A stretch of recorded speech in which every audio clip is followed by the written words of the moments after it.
Two village idiots with a love-hate relationship. See, you got fat. See, you still look like a 15-year-old girl, but not hot. Who can't stop arguing over Oklahoma sports. You know what, man? Why am I still talking to you? Come on, we were doing good there, man. It's the Just Okay Sports Podcast.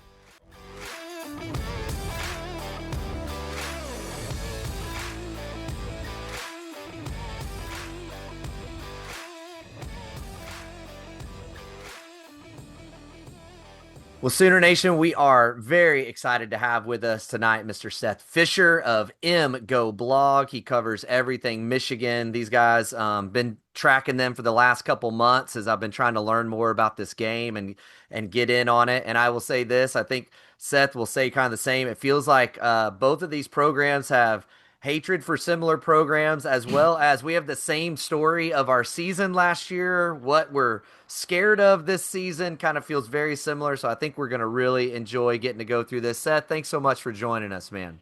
Daryl, Jared, thank you guys for having us. And yeah, we're the other team up north, right? We both, we've been an experience. We both have little brothers in our states that we have to deal with. Like I've always felt like Oklahoma was like our, our southern version. Yeah. And like, we also, when we have bad seasons, we can always kind of reach back in history and be like, hey, remember? Yeah. Remember that? Remember that, Dad? Remember that, Grandpa? I'm excited about this. Man, we've been excited about this game for a long time. And I don't know about you guys. As soon as I started looking at Oklahoma, it's probably like, middle of the offseason, they start really trying to dig in. And I'm like, oh, these guys are us. Yeah. They don't have a quarterback. They have great defense. Yeah. I've been joking with them that it's like the Spider-Man meme of pointing at each other, because they're very, very similar squads. Oh yeah, yep. We both beat Alabama last year. I mean, we got lots of similarities. Yeah. And Seth, I will do it again at the end, but tell everybody where they can find your stuff and how often you guys are pumping out information and where all they can get stuff from you guys. Go to mgoblog.com. That's where you can start. I'm on Blue Sky and Twitter sometimes and other things. But we have our podcast going out, and we have a radio show, and we have all, we're a great big media empire. But go to mgoblog.com, start there, and once it's too nerdy for you, you can leave because it's we go hard. And yeah, it's awesome. But I love it, and that's one of the reasons I started trying to listen to a couple different, Michigan podcasts again to get ready and learn more. And just, again, you guys definitely have some inside track on things. You were talking about you've been charting plays for 2 days, trying to see how, the team did, how everything's going, what to look for. And so excited to get that. And so with that, let's dive right in. Let's kind of backtrack a little bit. So I think it's true of all of us to some degree. We don't follow other teams. We follow who we follow, and we kind of check box scores, right? And so for the casual that didn't watch Michigan, New Mexico, they pull it up, and it's 34-17, and Michigan caused 3 turnovers, and they only win by 2.5 touchdowns. And so what really happened here? Michigan's not any good. They're whatever, yada yada. But kind of what did you see from last week, and as you approach the week coming up? It's really hard to tell anything about when you're playing New Mexico. New Mexico came kind of like this was their Super Bowl, and they were gonna, it's Jason Eck, who's their new coach, who I have a lot of respect for, is an old Wisconsin lineman. He really wanted to show someone, like he wanted to kind of show people something. He did this against Oregon last year with Idaho, and they kind of kept it close with Idaho. And there was a lot of trick plays. There was a lot of like just goofy stuff. We call it college crap with CRAPPE, right? And it was just like stuff that like, okay, you run this 4 times and then they download it and then you lose yards on it the next time. And then, okay, next drive you have something else that you just spring on them. Yeah. So it was kind of that. They had one drive that was just the replay official kind of screwed stuff up, and we got a terrible targeting, which is going to affect us for this game. Yeah. And then like right after that, the replay official missed like a long pass that was not caught, and they raced the line and snapped the ball real quick, and it was like that was another drive. So there were only two drives really. The other one was our freshman kick returner he fumbled the ball on his kick return, and so then they got a field goal. So it really was like you look at the yards disparity and it was crazy. It was, so I think if you watch the game, you're like, this was a typical 55-0 rote blowout. Yeah. And the only thing is like at the end of the game, Michigan's like subbing in there like fourth stringers and I'm like, okay, who's on this team who hasn't played yet, right? That we can burn their not without burning a red shirt.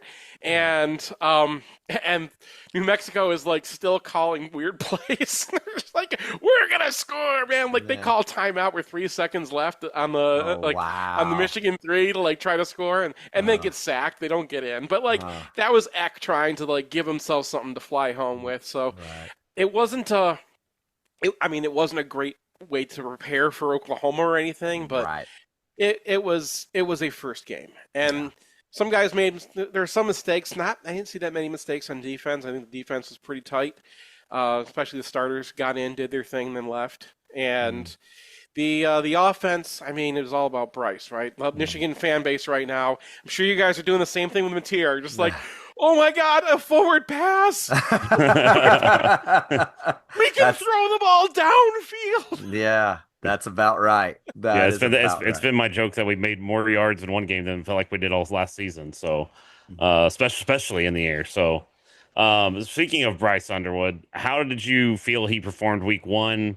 Like, are you on that bandwagon? Because I've seen some of the Michigan fan base on Twitter and everywhere really hyping up his performance as a true freshman. And do you think that he's going to how do you think he's going to perform in a hostile environment in Norman? God, I don't know. I mean, he just turned 18. Right. You guys know this? He last week he turned 18. Yeah. So this guy, he took control when he was a true freshman, took control of like the biggest program in the state, the biggest high school program in the state, and took them to a state championship, and then did it again as a sophomore. So we've seen him. Everyone's kind of watched this kid for a long time on the high school level, right? Mm-hmm. Now, for a while, he was going to LSU and whatnot, and we were like, okay, Michigan can't get a guy like you can't pay for whatever. Then we get him, right? And the question has been, like, is he Vince Young who needs, like, a few years before he, like, all that talent really kind of translates and you just kind of have to run around with him for a bit? Or, like, my comp was going to be, like, Terrell Pryor. I don't know how much you guys remember his career. Oh, yeah. But you remember, like, his freshman year, like, they're playing Beckman over him, right? Mm-hmm. And then, like, they lose to USC by so many points. And then what did they do? They ran, this was a trestle offense, right? So they would just run Dave. They would run power and not make things super complicated for the freshman, but let the freshman have some half-field reads, get him out in space, let him kind of just do things. Well, that was the expectation going in until this week when we saw him. And then he's in there making real throws and making real reads. Like they get a 3rd and 14. This is after the fumble. So after now it's 17-10. It's just like the 17-0 game that got to 17-0 in a flash. All of a sudden feels like 17-10. You're like, oh no, right? And then we get to 3rd and 14 because it's like the end of the half and we're just dicking around and like, oh no, we're going to have to punt these guys and they're going to have a drive. And then they run dagger, which is a play that, is a medium level read. I wouldn't say it's an easy read. It's not super hard, but it's like a 3-man read. And there's a couple things you have to look downfield to make sure, a couple different safeties and whatnot who can be in your way against different coverages. Definitely an NFL play. And this thing is just an absolute rope. Goes right. And it's not like it just went right to the guy. He's got great arm strength.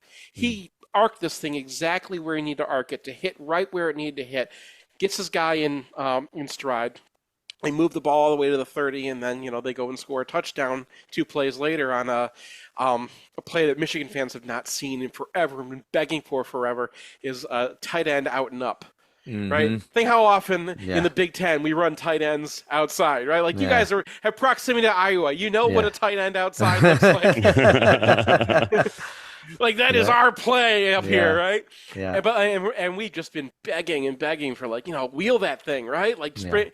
And what do? That's his first touchdown pass. Is this just gorgeous throw after a great route run by the tight end. So he's more than we thought. I would guess that he is basically where people thought a true sophomore 5-star would be right now. Mm-hmm. So we're not talking like he's going to win the Heisman right now. We're not talking about like he's going to be maybe not even the best quarterback in the Big Ten, but maybe in that conversation now. Mm-hmm. Now, this was against New Mexico. And all we've seen so far are high schoolers in New Mexico. So, man, things could change really fast, especially when you're talking about, Venables runs one of the best defenses in the country. We've been watching his defense and breaking it apart for years, right? Yeah. Like all that time at Clemson. And what do they do? They attack you, right? They get your quarterback out of his comfort zone. They get him out of the pocket. And it's like, okay, well, game one, fine. He's, these guys can't really pass rush. He didn't sit around long. He makes his reads really quickly. But those reads are there. What happens if the reads aren't there? What happens if they're just coming right at you? What if you have to be on the move all the time? You have people breathing down your throat. And these are, this is Marvin Jones now. We're not talking about some, right? Yeah. So we're talking about a different level of game. So our don't know is still super, super high on what's going to happen. Could throw 4 interceptions, could throw 5 touchdowns. We don't know. Yeah. But that talent was evidently there, and he just turned out to be just way more advanced as far as his reads than we thought he would be. So the possibility is there. The dangers, I don't want to tell you guys that, like, oh, guess what? It's a true freshman. You're safe. You're not. Now, his receivers are kind of iffy. I know this is Spider-Man pointing, right? Guys are here too. Yeah. But his receivers are kind of iffy, and he's got like one guy he can really throw to that he trusts, and then everything else is going to have to be there from the scheme, or he's going to have to hit a small window and hope the receiver brings it in. When they bring in 30% of the contested catches, it's not a high level. So that's another piece that, like, even if Bryce can get you, his weapons aren't quite there yet. I think Michigan and I think Oklahoma might be in the same boat, kind of looking at 2027 for like the year that it's going to be the year that we're really going to compete, because we got a lot of true freshmen who are really good right now. We got some of the guys that we picked up who were even 3-stars were massively underrated. These guys are popping already, and you're not going to really see them this week probably, but like you might see 1 or 2 of these guys, but we know they're there. One of them's injured, and like just like you guys have some 5-stars in the offensive line, we got the same kind of thing. And you look down the road a few years when those guys are matured, and some of the redshirt freshmen and redshirt sophomores we have now are coming to the ends of their careers, and it's like those guys are all still to be on this team. And the guys who aren't going to be on this team anymore, kind of the guys who are okay, but they're even some of them are getting pushed. The only real difference there, the only major difference maker who's kind of in his last year is the fullback, and I'm not. You guys are like, the fullback, whatever. Oh, I love it. No, we got a fullback. Yeah, you do. Yeah. And you're gonna have to watch out for this, because Alabama didn't take our advice, and they got in the Rose Bowl. This guy was wrecking them. So Max Bredesen, remember that guy? Yeah. We might have a fullback. We don't know yet. So we'll get to that. But you mentioned the throw he made to the tight end, and I wanted to ask you about him. Marlon Klein, I believe, is his name.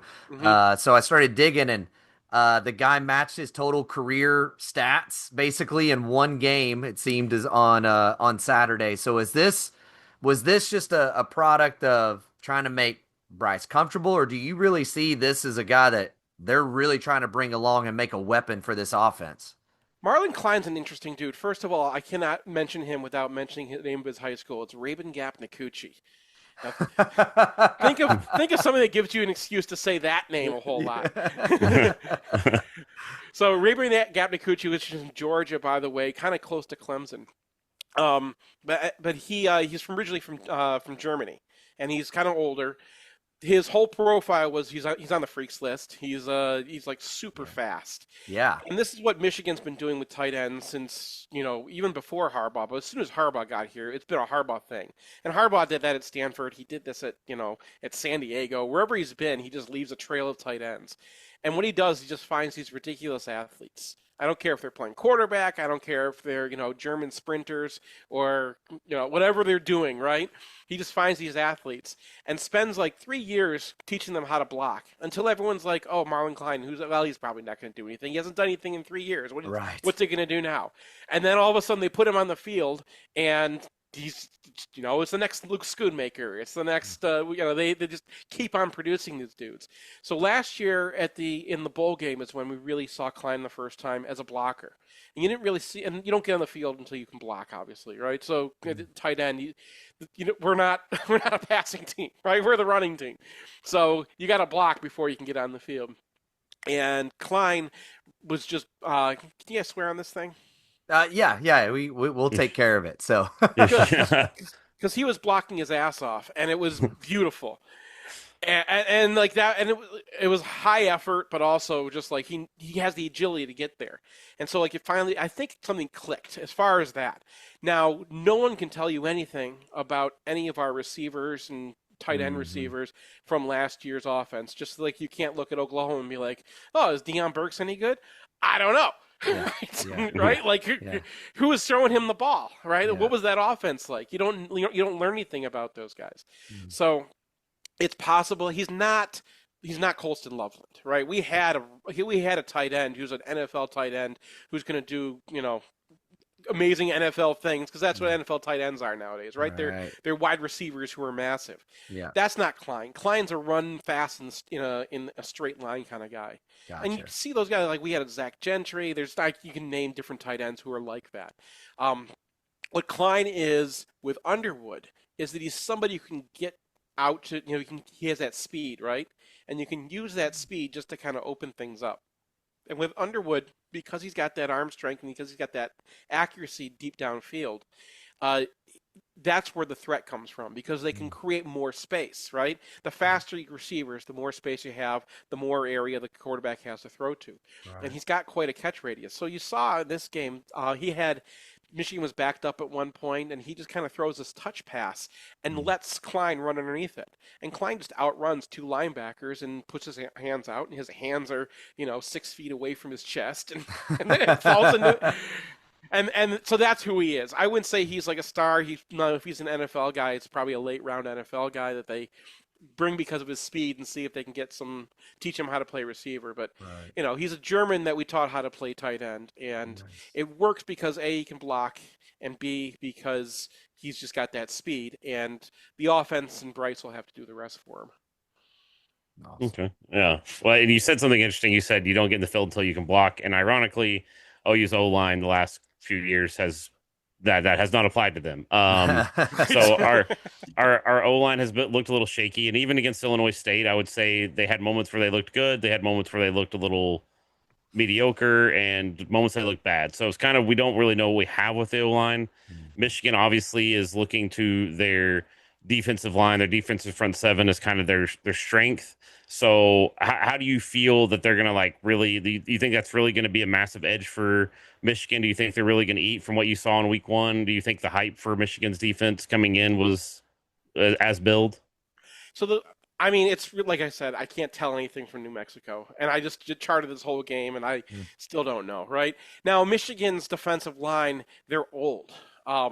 They have 4 fifth years. They rotate just the defensive tackle. They rotate through 6 guys, and I think one of them's injured right now, so you're going to see only 5 of them. But Rayshon Benny was the backup to Mason Graham and Kenneth Grant. We have so many different names. We call them the Gifts because so. When they were true freshmen, it was like the spring that they were true freshmen. Jim Harbaugh said that one of his new defensive tackles is a gift from the football gods, and we were like, okay, well, which one?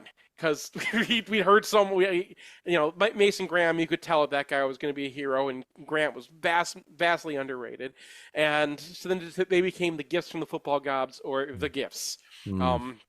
And then it was kind of a joke to call them Grant Mason, because we had a guy named Grant Mason at one point. Anyway, and the two of them were just so good. I mean, they both went early in the first round, right? And coming back from those guys, everything changes. Now you're not always getting doubled on the interior. So now how are your ends going to do when they're not singled every time, right? So we don't know yet, right? We played New Mexico. The last thing New Mexico is going to do is allow us to have any pass rush. They still got their quarterback lit up all the time, because every time we blitz, they didn't even bother to block somebody. But Rayshon Benny was kind of the third guy with them. He's the one to really be worried about. Damon Payne is a really good run stopper. He kind of maxed out. He had really good trainers as a high school player. Was ranked really highly. Went to Alabama, played for them, but it was always kind of like a third DT or fourth DT for them. Transferred to Austin is kind of that same thing. He's just like he's an innings eater, right? He's a guy. Yep. Trey Williams, the guy we got from Clemson, same kind of thing. Just he's a guy, right? I don't know if those guys are going to, quote, eat. I think Payne, Troy Everett's a guy that I respect. I think that he's going to be able to, hang in there. He's got some strength. So that's what you need for Payne, right? If you're going to get pushed backwards, then you have no pocket. That's what Payne's got for you. The other guy to kind of think about is Derek Moore. He's going to be a second rounder or maybe a late first rounder. He's been playing since he was a true freshman. He wasn't officially the starter during the 23 national championship season, but if you go and watch any important play of that season, they put in Derek Moore, not the starter. So they knew what they had when he was a true sophomore, and he's a St. Francis guy, highly recruited. Texas wanted him badly. He's been one of those players, and so he's going to be. He's at the apex of his career right now. They barely used him against New Mexico because you could, what do you need to know about Derek Moore, right? So he's going to be. He's going to be mostly on the weak Michigan kind of backs. They do it backwards for most schools. They put the strong big guy on the weak side, and then they put the TJ guy who's kind of your linebacker-ish. Will back out a whole lot of times. Will go into coverage. He plays on the strong side, and then they shift the defensive line over that way, so that you're having the big guy kind of crash in that backside. And then you have the little guy able to kind of back out and be a linebacker sometimes. When they go to their, I call it 5-2 because it's 5 defensive ends, but they call it their 3-4.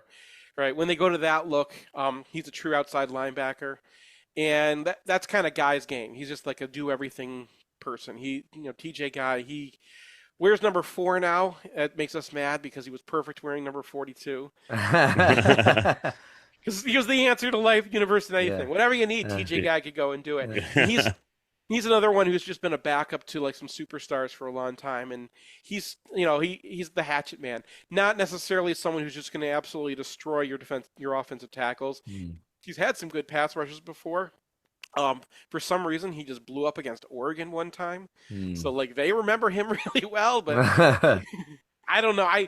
Oregon's weird, man. They always they always come in and it's like being such a great team, but then when you go and look at those players, it's like, okay, is that guy really that good? I don't know. Yeah. So, that's a little weird. I am trying to figure out who is going to start for your offensive line, especially at tackle, because you got Simmons is kind of hurt, Sexton's hurt, Fasusi's hurt.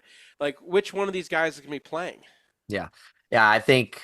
Based on what we know right now, Fasusi will start at left tackle, would be my guess. Simmons is back, and so is Fasusi. They're both practicing. Fasusi's been a total cautionary deal. He got a lightheaded pass out in practice like a week and a half ago in the heat, and so they've just said, we're not. We need you for Michigan, so just sit over here, do your thing. Simmons kind of the same. He had a concussion 3 weeks ago. He's been cleared for a week and a half. Same. They said, we're not even going to risk you getting one against Illinois State. So you just kind of chill over here. I think the bigger question will be left guard, honestly. Okay. Will Heath Ozeda be back, who finished the year really strong for Oklahoma last year, had a great game against Ole Miss and great game against Alabama. Will he be there or not? If he is, that helps a lot. So then you go for Susi, experienced guy in Ozeda, Everett kind of holding it down, Febechi Wiwu at right guard, holding it down with a great, experience along with Simmons. If Ozeda can't go, it would appear they're going to move Febechi to left and start the true freshman Ryan Foje at right guard. So you'll be starting 2 true freshmen at that point. So it'll be interesting to see how that goes. Yeah, I wouldn't recommend true freshmen against this defensive line. Yeah, I don't, because they're old, right? They know all the tricks. Yeah. They've seen true freshmen before, so they'll F with you, right? Yeah, they know what they're doing. Yeah, it's definitely not our best option at this point. but I unfortunately at least one of those guys is going to be playing for sure. Right. So And they pulled Everett too. Was that just he's done for the day kind of thing? yeah, and they've got a transfer in they really like. Why can I not think of his last name? I I can't don't know. think of How do you either. not know the backup center's I name? What are know, you right? doing, Daryl? I'm wanting to say Backlinko, and that's the backup tackle, and so I'm totally it's Yeah, that was the Michaela guy. or something Yeah. at center. But he's a transfer. They really like him. He's got good length, great athleticism at center. And I do think they really brought him in to challenge Everett just because they knew they had no one behind him. And they really like him, but he still needs to put on some weight and some strength, I think, before they feel comfortable with him. Oh But yeah. I think he'll Don't use. be a No, much don't want improved that right now. center. Yeah, he'll be a much improved center once he gets there than Everett is, just from an athletic standpoint. So, speaking of injuries, not an injury, a suspension. Obviously, you mentioned earlier with Jay Sean for Jay you Barham. Barham for you guys. Is there any other injuries for you guys that are going to impact the game, and how big of a loss is it to lose Jay Sean for you guys in the first half? He's a pretty big loss. He's the thing about Jay Sean is that you have to block him like a defensive tackle. Yeah. You can't use a running back on him. Yeah. And that means, think about how you're setting protections, right?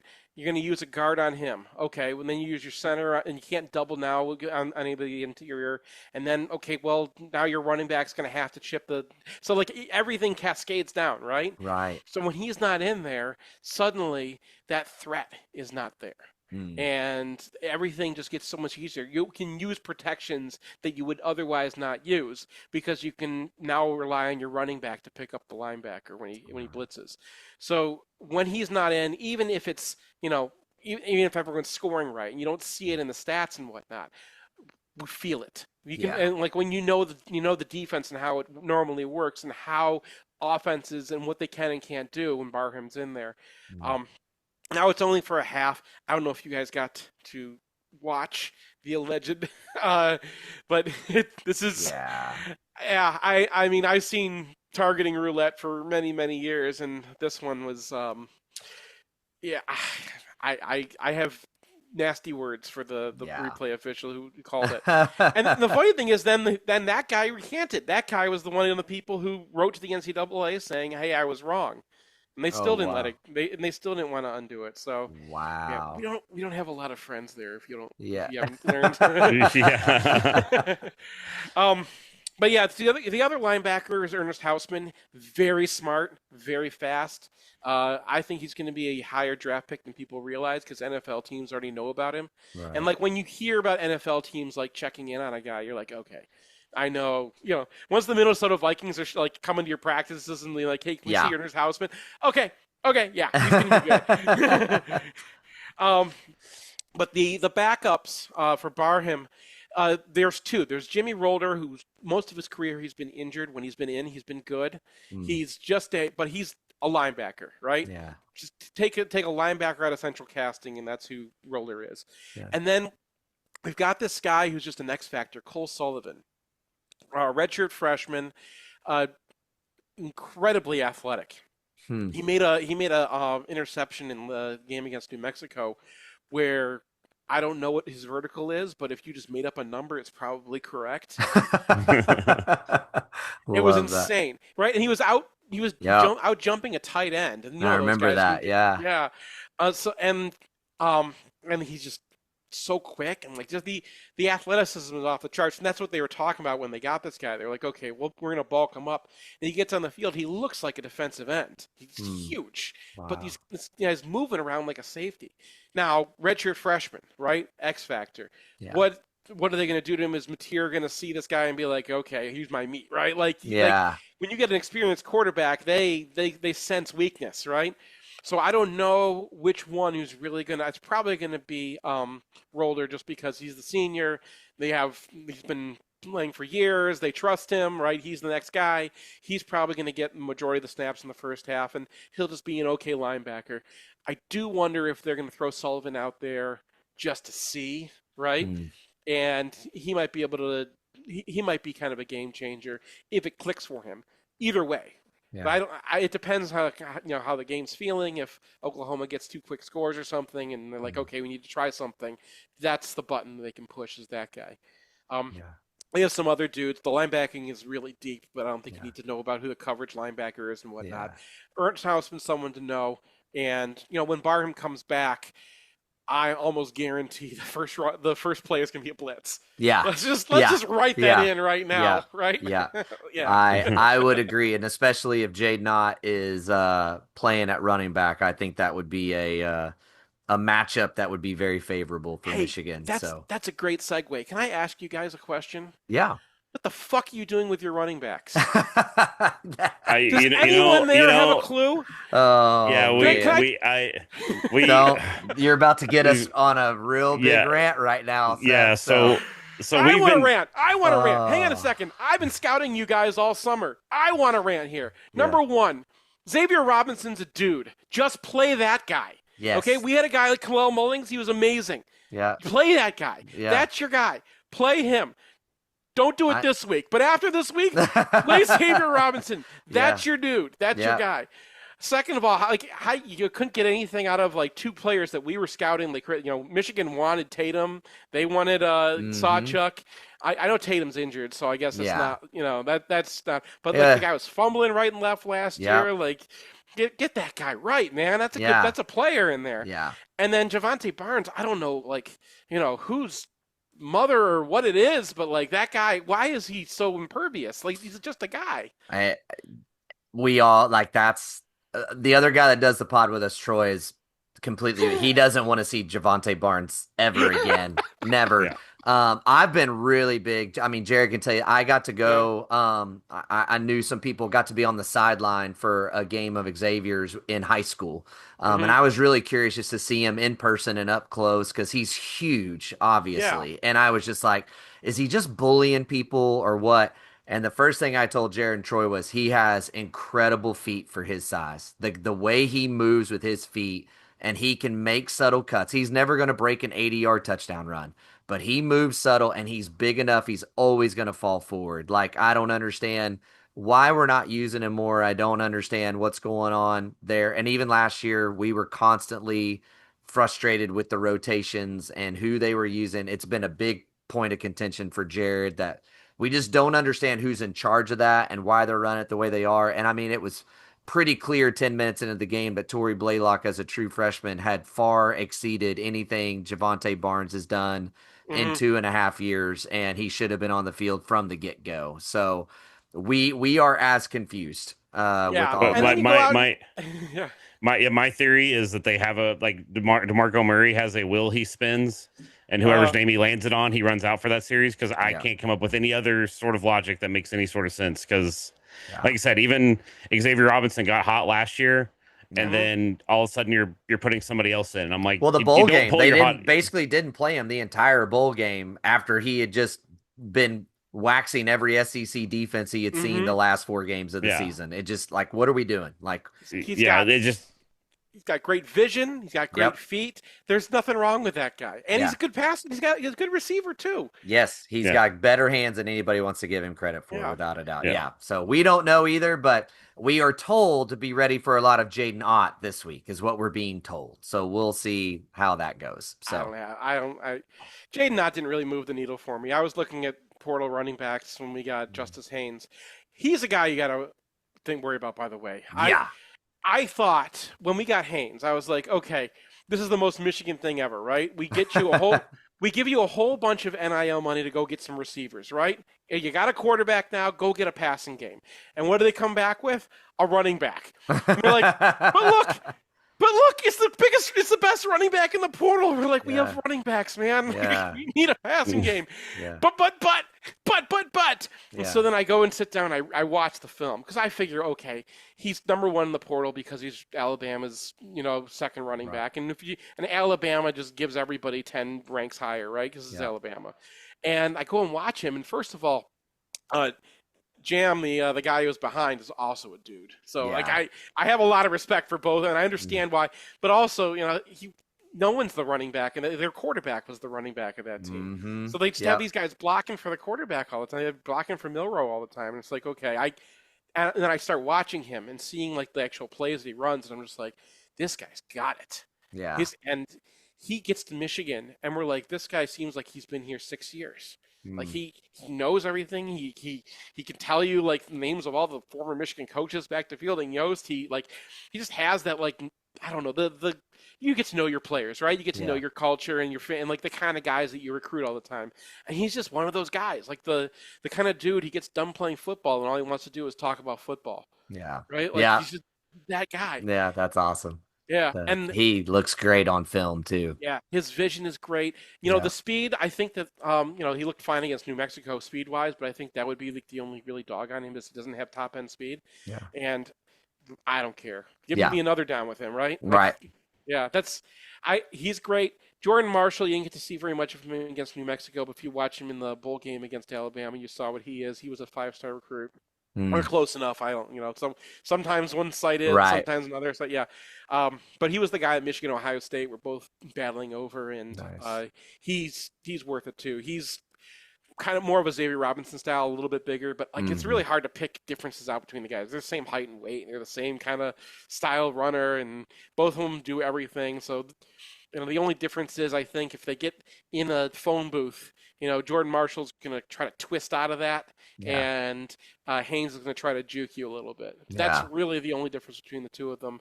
So the running backs, obviously, it's Michigan, the run game, right? Yeah, that's what we're going to do. We're going to run off the tight ends. We're going to run behind the fullback. We got great new. He's a redshirt freshman, but he's kind of on track. He played in the bowl game and held up better than anybody against Alabama last year. So Andrew Sprague, also pronounced Sprague.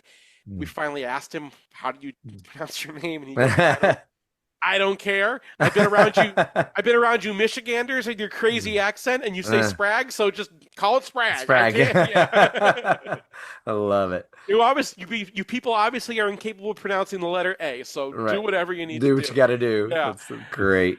Yeah. So, but he's a dude. Redshirt freshman, so a little bit getting there. Makes a mistake here or there, but you'll see him in the draft, top of the draft eventually. Now the other side cannot pass protect. Evan Link is just a big run blocking lug. We thought we were going to replace him with a true freshman, Andrew Babalola. Babalola. Yep. So, and I mean, he's probably the real deal, but he's injured for the season, so that's not going to happen. Yeah. We have another guy, Blake Frazier from Texas. His dad played here at Michigan, and his dad was a really smart guy, but he's kind of a guy that we're expecting to be ready next year, right? He's a redshirt freshman this year, and he's kind of in that 295 range, and probably next year he'll be 315 and ready to go, but he's just not that strong yet, right?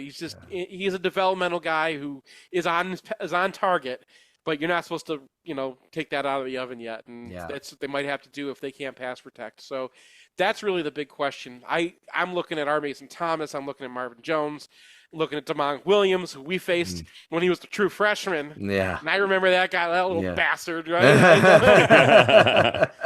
I know that guy well. Yeah. So those guys are going to be quite a test for the offensive line. Yeah.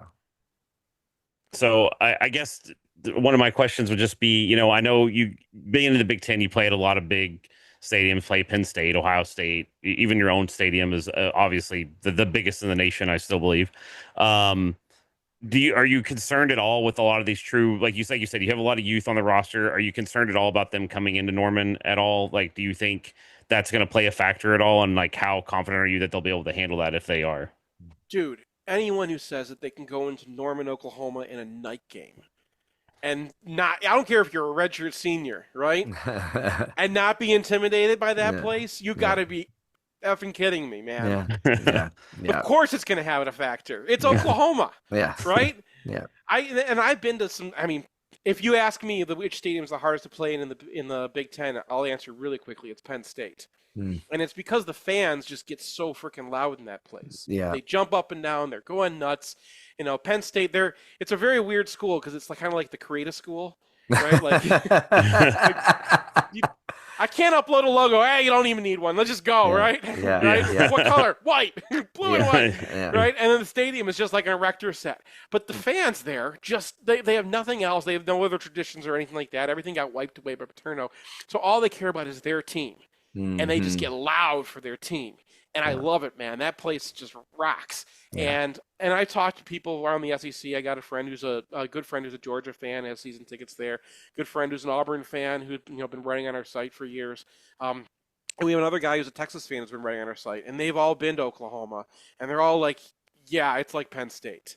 So I am fully expecting that to be a factor, especially a true freshman Bryce Underwood. I mean, he's played against guys who were thinking about their math homework. Now he's playing, right? Now he's playing against these guys, and I mean, I'm not even sure what's going on in the secondary because I thought Robert Spears-Jennings was the best player in back there, and he wasn't even starting. But the cornerbacks, I'm a little iffy on your cornerbacks, so like that.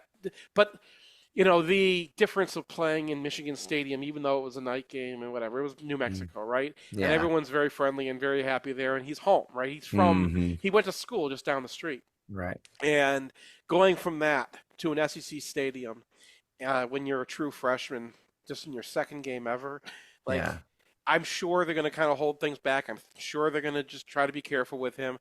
I'm sure that there's going to be a lot of communication problems. The defense is probably super complicated, right? They run an NFL defense. Right. And that means lots of communication with each other. That means like you're allowed to go and do things, but the guy behind you has to know what you're doing and react to it, right? Yep.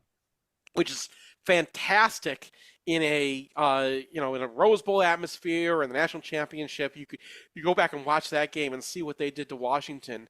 Like the communication back there was ridiculous. Now we're without Rod Moore, who was like the heart and soul of that defense. He's the brains of everything. Wake Martindale came to Michigan last year, met Rod Moore, and then immediately called up the smartest player he ever had, Eric Weddle, and said, "Guess what? I met a smarter guy than you." But he's not going to be ready. If he's ready this season, it's going to be the second half of the season. So. Okay. Or without him, we have a guy who started for Arkansas last year, TJ Metcalf. Smart player, maybe a little bit athletically challenged, but DK Metcalf's cousin, right? Okay. Nice. Big football family. And his dad's a coach in Alabama, so like in a big school in Alabama. So he knows football.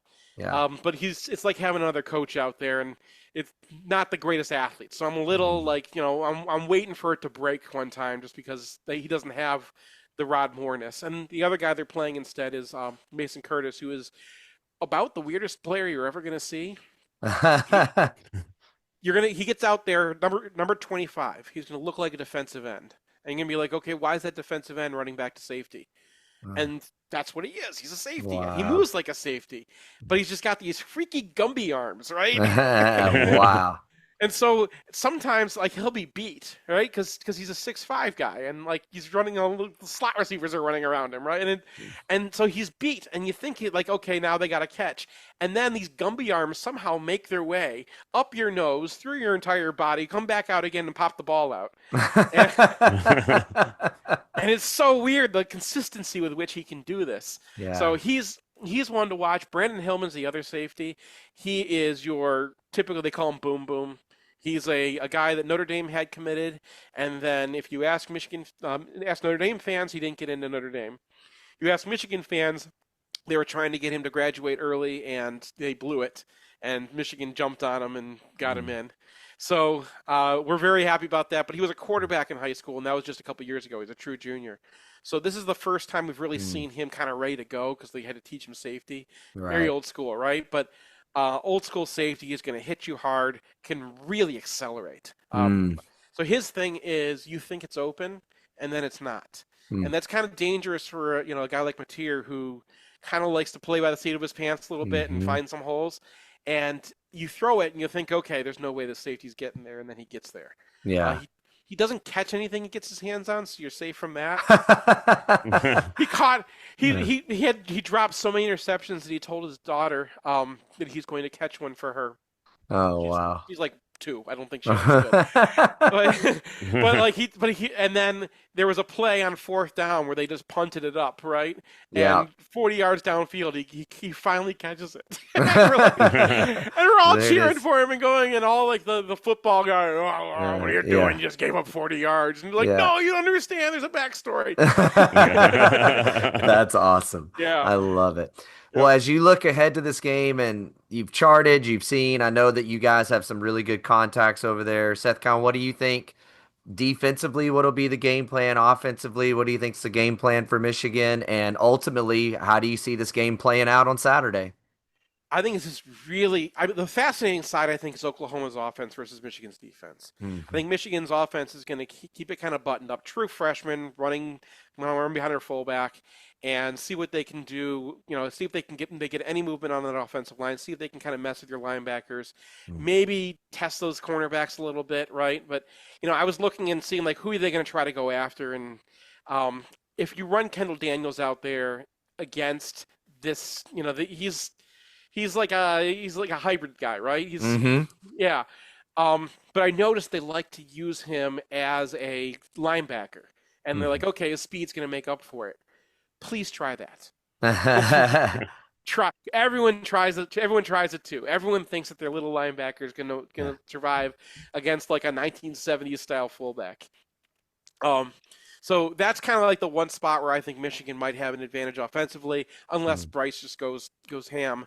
And their running backs are not going to – they're going to get everything that's given to them. Right. I think I've seen charting these guys their entire careers. Now Marshall's career is not very old yet, but I think between the two of them, they've missed one cut apiece out of all their runs. So like they're going to get what's there for them. So just play buttoned up, and that side of the ball is not really that interesting to me. What really interests me is going to be Ben Arbuckle and his RPO offense against Michigan. Because what's Ben Arbuckle? He's the guy who found ways to RPO anybody on the field, right? Doesn't matter who you are, he's going to find you and he's going to RPO you. And what's Michigan's defense? You have no idea who's doing what job on any given play. Anyone could be anything, right? That nickel could be the cornerback. That nickel could be the safety. That linebacker could be the free safety. The linebacker could be playing cornerback. Everyone gets to different zones in so many different ways. And they have all these switch zones, so it's really hard to kind of guess who's going to be in what spot. And so I think that's going to be the thing I've been fascinated about all summer is like, what's going to happen when Arbuckle runs that offense against Michigan's defense? Are they going to hit a few big ones, and that's just going to be all they need? Are they going to find a couple things that work because they kind of see how the system works and figure out what to do? Because Arbuckle's great at that, right? He loves to dig into that film and find your weakness, find the thing you're doing, and they just kind of hit you with it all again and again until you can't do it anymore. And then Michigan's got so many different personnel, they kind of throw guys around, and so this is Arbuckle's opportunity to kind of show whether it's going to work at this level. Because I don't think that he's going to have a challenge as far as just the amount of tape you have to see, the amount of things you have to find, the way that they disguise everything. I don't know if he's going to have a challenge like this in college again. Right? It's just that kind of defense that makes it hard on the kind of things he wants to do. Now, this defense was not built to stop John Mateer. This defense was built to stop Ohio State. Yeah. Right? It's built to stop a pro passing game.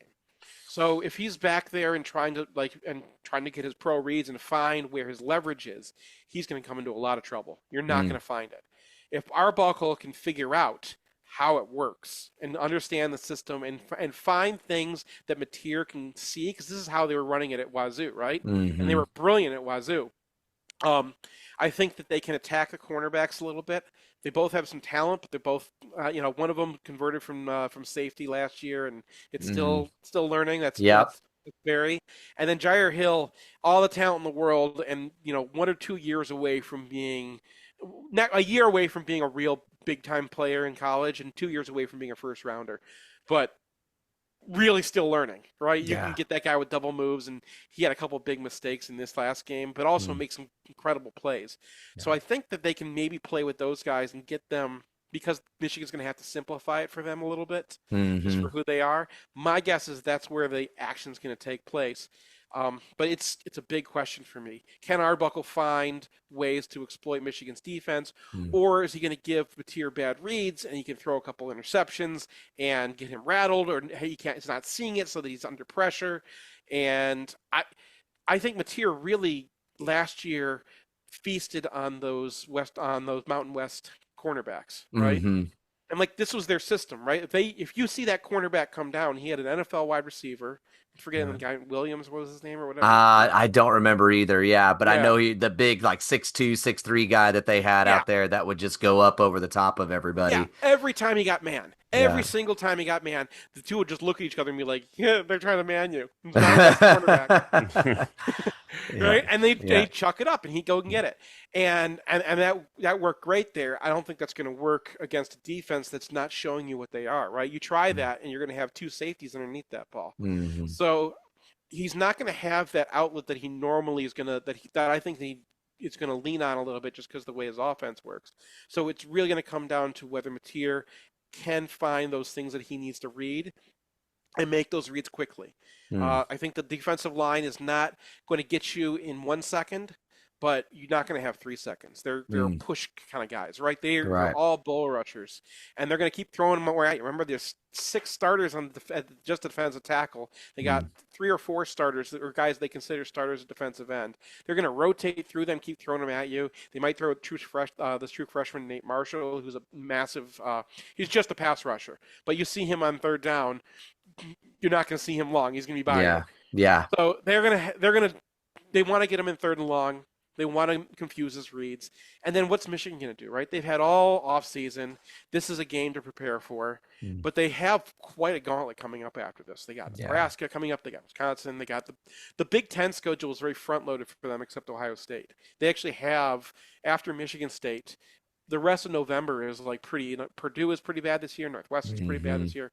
So I think Michigan's season, the way they're looking at this game, is probably not looking at this as like the one we put everything on the line. This is not the game that they have to win. So my guess is they're going to be buttoned up. I think they're going to have some interesting things on the defense, but maybe not.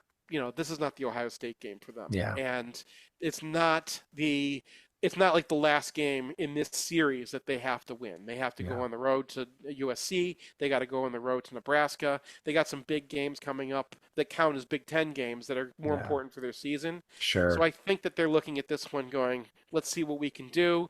They might let him air it out a little bit and just see what he's got, but they're not going to try to get him hurt. They're not going to try to ruin the team right now, and they're definitely not going to empty the playbook. This is I think really what they're going to get out of this game, because I'm predicting Oklahoma's going to win close, but win.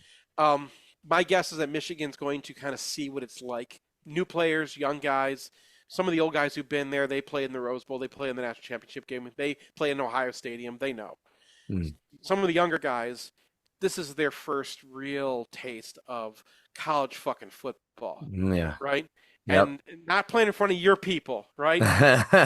Playing in front of like one of the cathedrals of college football, filled with some of the best fans in the country, and they are just screaming for you to die. Yeah. And and that messes you up, man. I think you talk to any football player, and there's no way around that psychology. Maybe 2 or 3 athletes in history don't get affected by that kind of thing.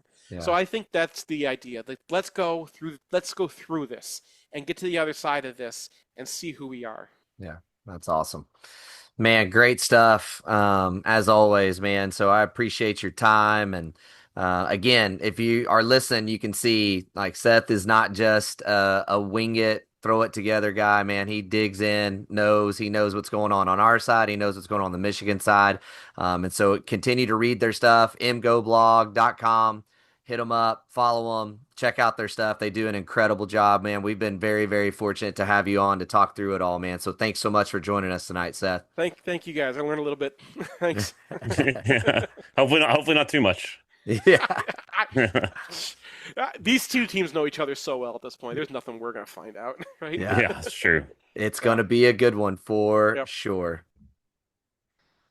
All right, Jared, Seth definitely had the inside track on us, had the inside track on Michigan. What kind of are your takeaways after hearing what he had to say? I mean, look, I think Michigan is. I just want to highlight again. I said this, and I think both the fan bases are aware of this. Very similar teams in their strengths, where their weaknesses may lie. Both of them having incompetent offenses last year. Um, it very similar. So it's kind of, and both kind of on the same trajectory. They've got a lot of talent coming in. I think, I wouldn't say Sharon Moore's we didn't really get to pick his brain about Sharon Moore too much, but I don't think Sharon Moore's necessarily on the hot seat as much because he beat Ohio State. So that gives him Right. a lot of run, right? Right. But outside of that, the programs are on very similar trajectories. So I think there's a lot riding on this game, but yeah, I mean, there's kudos to Seth, man. He knows everybody on both teams. That guy's a football. Yeah. He's a football guy. So, but yeah, I mean, I think that there's a lot of stuff that OU is going to have to be concerned about. And I think there's also some things that OU may be able to exploit. So, Yeah, it's fascinating. So what did he say about the defense? Well, we're super deep at tackle and in. So are we. Like you said, carbon copy. Linebackers, carbon copy, I felt like to some degree. How they feel about their secondary, kind of a carbon copy. Like I think we feel great about Gentry and RSJ after that. How well will Peyton Bowen play? How well will Corton Guillory play, right? Offensively, we both really don't know about our quarterbacks. Is ours more experienced? Yeah, but he's never played this level of competition he's about to play in this scheme of defense. So we'll see how that goes. Their offensive line, he's like, dude, our right tackle, I don't know, I mean, it just sounds exactly the same. I'd say the biggest difference, and we can kind of get on our soapbox here, they know who their running back is. They know who that is. And he is a guy, as he put it, will make things right even when the O line is not perfect. I don't know that we have that guy if we don't have Torrey Blaylock on Saturday. I don't know. Now, I know everybody's super high on Jade Knott. Everybody believes Jim Nagy is the talent whisperer. But talking to Seth, you can tell he's not scared of Jade Knott at all. He ain't worried about him at all. Matter of fact, he thinks Xavier Robinson should be playing more. Huh? Thank you. I do feel so validated hearing that from somebody that's not in our fan base at all, never been here, and he's watching the tape and going, why is this guy not playing? Why are you not putting Xavier Robinson in the game? Thank you. Thank you, Seth, because I feel the same way. And honestly, with this game, that could be the difference, is the running back. Because if you're going to keep putting Javante Barnes out there, I think we know what we got, and it ain't much. And if you're not, you go ahead. Sorry. I mean, if you're not going to play the other guys, okay. And if Jade Knott ain't that dude, then I feel like they've got a huge advantage just in the run game, and this is going to be a defensive battle. Yeah, I mean, I think that's a difference that is concerning for OU is you're going to have to run the ball. You're not going to wear like if they're with a D line that is that deep, with a linebacking room that's that deep. This isn't going to be a meat grinder where you can wear out 6 guys, 7 guys, and be okay. It's like they'll just sub in the next guys. They're going to have fresh. They're going to have somewhat fresh legs, Right. And so if you can't get some sort of running game going where you can at least make them be honest towards the run game, then you're going to have a long day. Batir's going to be running for his life. And, I am interested. You did make a good point about the RPO too. How is Arbuckle going to scheme that up against a defense like Michigan? Is there going to be a lot of dink and dunk sort of plays? Like I liked a lot what I saw from Keontez Lewis, but a lot of those plays were longer developed plays that he was able to get the ball, and I don't think you're going to be able to have that amount of time to let a play develop against a Michigan front seven that is as solid as it is. Right. I am somehow I feel both more confident and less confident at the same time after talking to him. But yeah, I mean, there's just things that it's going to be one of those games where I think this is going to be one of those matchups. Like you said, I think it's going to be a defensive battle. I don't remember what I picked the score to be. I think I picked OU to win by a touchdown, but I think that if they win by a touchdown, it's going to be like 17-10. I think it's going to be very reminiscent of the Ohio State Texas game that it's just going to be a slugfest. I don't think you're going to see a ton of big, huge plays because I just don't think either team is going to allow a play to develop that long. Um, so I'm interested to see how that's going to play out. I think it's going to come down to details. Right. I think it's, it does every game, but I think this is going to be one where you're really going to have to find ways to, go after really small things to try to make a big play. Because these teams on defense are just stacked. I do think they have some question marks, just like we do, but overall the defense is extremely solid and the offense, while again, this is a weird game. This feels like a week 1 game to me. Yeah. Because like they played New Mexico, we played Illinois State. Yeah. What are you going to be able to glean from those 2 games? I know people were trying to say, well, Michigan didn't look as good. And then, like he kind of highlighted, situationally, it was a lot. It was a lot worse. The score did not look indicative of what the the game was. And I was actually going to look up. Let me look up because he mentioned the disparity, and I just want to give the numbers. Team stats. Total yards. New Mexico had 267 total yards. Michigan had 452. Right. So pretty big disparity there. Yeah. I think if OU, I'll do this. Let's do this. I'll give you one thing that OU can do that's going to help them massively, and one thing that could hurt them. OU needs to force Bryce Underwood to make mistakes, and they need to force Michigan to make mistakes, because that is one thing that Michigan did show a little bit of is, I wouldn't say undisciplined, but they had some turnovers. Or they just had some, or not even really turnovers. They had the one turnover, but they just had those mental lapses, right? Like they had some plays where they just weren't executing the way that they should. There was some false starts. There was some things like that. If you can especially with a crowd being rowdy, and just hopefully a Brent Venables defense that's able to confuse them a little bit, force them to make those errors, because those things, if this is gonna be the defensive, if this is gonna be the defensive slugfest, and this defense at OU is as good as we think it is, if you put them in a 1st and 15, might as well be 1st and 50, right? Like you're hoping you don't give up 15 yards. Yep. So, and then the other side of that is OU's got to take care of the football. It's one thing that we really haven't talked about. OU had turnovers in that game, and they're gonna have to take care of the ball. If you give Michigan the ball and just short field, it doesn't matter how good your defense is, they're gonna get points, right? And so they've really got to take. I mean, I really think turnovers is going to be the highlight of this. That's where people are going to look at the end of this game. Whoever wins the turnover margin, I think, is going to win this game. Yeah. Oh, 100%. I mean, I feel like that's 99.9% of ball games for sure, but definitely highlighted in this one. Things that I thought it was very interesting. He said that he didn't feel like Michigan needs this game, and that they might actually keep it somewhat vanilla because the rest of their season is more important than this game.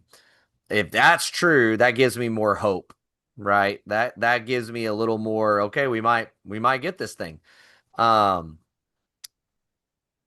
other thing that gives me a lot of confidence, and I wish I would have asked him about this now that we're doing this, but watching that game, the other thing that was a big struggle for Michigan was punt returns. Their punt returner muffed a punt. He had another one that he was scared to go catch, and he let bounce, and then he snagged it off the bounce real quick. I mean, like, I don't think they're very settled at punt return. And so, look, Mateer, don't turn the ball over. Like, live to fight another day, punt it.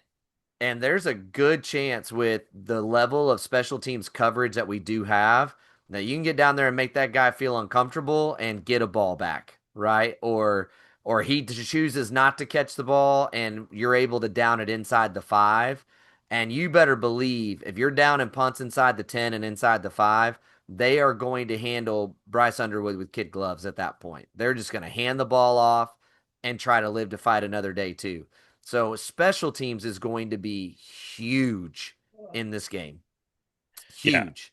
Yeah. I think that's it. And so those things give me more confidence. What doesn't give me confidence Again, it's just hearing that the style of defense they run. And if you don't know, their defensive coordinator was a longtime assistant with the Baltimore Ravens, and he runs the Baltimore Ravens defense for Michigan. And if you've ever watched and done film breakdown the Baltimore, he's saying exactly right. They'll take an outside linebacker and drop him into free safety, bring the free safety down, and play the run inside the box. I mean, stuff like that to where if you're not used to those things, you're going to see that safety crashing and think the middle of the field's open, and then it's not. Stuff like that. And a matter of fact, one of the film things the film guy did a breakdown where they were showing two high safeties. Illinois State was, and they kind of did a similar thing where they dropped a guy back and they were in deep thirds coverage, and it was that deep ball to Satania. Now, I think Mateer saw it after he chose and he overthrew that ball on purpose. That's what I think, but I don't know that for sure. That could have also been an overthrow because he was jacked up to hit a deep ball on his first time throwing a deep ball for OU. I'm not sure which. I'm going to choose to believe he saw it and said, I'm just going to throw it as far as I can. And Satania is faster than those guys, and if he gets it, great. If not, I'm safe. But stuff like that you can't do against this defense, and so that gives me less confidence in the game plan. And again, we're dealing with a 29-year-old offensive coordinator. Like, Well, and we'll see. yeah, and one other piece that I want to highlight on defense that I highlighted in our other talk, the linebackers are going to have to play their Sound. best game. Yep. Because I will say they did not play their best game against Illinois State. They were out of position a lot, and Michigan put up 6.5 yards a click last time against New Mexico. I know it's New Mexico, but they're going to do it against OU. If the linebackers are out of position, Yep. you can guarantee that they're going to take advantage of it. So, yeah, it's going to be a tough game. I mean, I think this is going to be a classic. I think it's going to be, like I said, I'm going to pick OU to win by a touchdown, but I don't think that's going to be, if you told me 17-10, if you told me 7-0, I would buy it. I mean, I think this is going to be a defensive slugfest. So, yeah, I'm picking like a 17-14, and I really think this game could come down to who has the ball last and who has a kicker that can make a kick. You know, I could even see it being 2017, but I think it's a 3-point game. I think it'll be really, really tight. Now, if OU comes out of this game winning, the confidence level for OU is going to rise tremendously, and then we'll see where things go. If they lose, it's going to be really interesting to see how that locker room handles it, how the staff handles it, et cetera. It'll be a really, really fascinating thing to watch. for the thing is like he said, for Michigan, this isn't a must-win game. For OU and their schedule, this is a must-win game because there's a good chance you're going to drop a couple of games later in the season with your schedule. Yep. If you lose this one, it's going to be really your margin for error is very slim. Yeah. And you got to just really hope that Ryan Foje and Fasusi are the real deal. Because again, the indications early are Fasusi for sure is going to play. And then there's a chance, a decent chance that Foje may play. And I did not think that Foje had a very good game against Illinois State. I thought he struggled. And if he struggled there, he's going to struggle here. Again, he's still young. He's being thrown in the fire, and I get all those things. And look, while Illinois State does not have a lot of talent, if you listen to Gabe and Teddy's pod, so forth, they will unload the clip defensively on everybody. They bring a lot of looks. They bring a lot of exotic things to the mix. So you hope that tape will help Foje be better. And increase, but I don't know. I don't know if that's what was throwing him off. He seemed not as aggressive. Again, the line just didn't play violent, and you better play violent against these guys. And I'm telling you right now, Barham, dude, that guy's a hammer, and they love to bring their linebackers on blitzes, on passing downs, right up the gut, meaning that Xavier, Ott, or Barnes. And unfortunately, I'm just preparing all of you right now. No matter what happens in the first half, you better buckle up the second half that Javonte Barnes is going to play a lot because he's the best pass protecting running back you have. And I think they are going to be terrified of Barham. Yeah, no, I mean he's solid. I mean the hit, controversial targeting penalty, but I mean he was doing that all game. He was Yeah. just a force. Yeah. And when he hits, he hits. I Yeah. mean it's he's their Boganowski. That's what he yeah. is. He's their Boganowski. Yeah, so I think that there's, like I said, this will be a close game. It's going to be a slugfest in a way that I'm going to hopefully enjoy, hopefully with a victory at the end of it. But this is some more old school football. This is not the Big 12. Each team's going to put up 60 points, and whoever puts up one more touchdown wins the game. Yeah. This is going to be a dog fight. I'm pretty confident in saying that. So Yeah, absolutely. Man, great stuff. So, guys, please like, subscribe, follow, do all the things, and help us out that way. I'm sorry. One more point before we totally close out. I think Seth said it. We said it on the last pod. I want to say it one more time. Sooner fans, you must be unhinged on Saturday. There should not be a quiet moment in that stadium at all. You should go to church on Sunday unable to sing worship songs because you were screaming so much on Saturday night. Like, that's where we're at. Like, it's got to be that way. You've got to rattle this offense. You got to rattle this defense and not let them communicate. So do it, do it, do it. And while you're doing it, order something from the merch store and like and subscribe and do all the things to the podcast. you yell a little bit louder with our merch. Yeah. Yeah, So. yeah. So, like, we really appreciate it. Get you a Moneyline Mateer shirt. If he goes for another $3.95, it's time. You got to wear a Moneyline Mateer shirt or I'm a Material Girl shirt. Either way, you got to do it. Got to get it going. We would really appreciate it. We're having a great time. We hope you are too. And we will talk to you guys later. Bye, Baker. Cha-ching, a Thunder Moneyball. And you can unhitch the wagon. Put the ponies in the ball.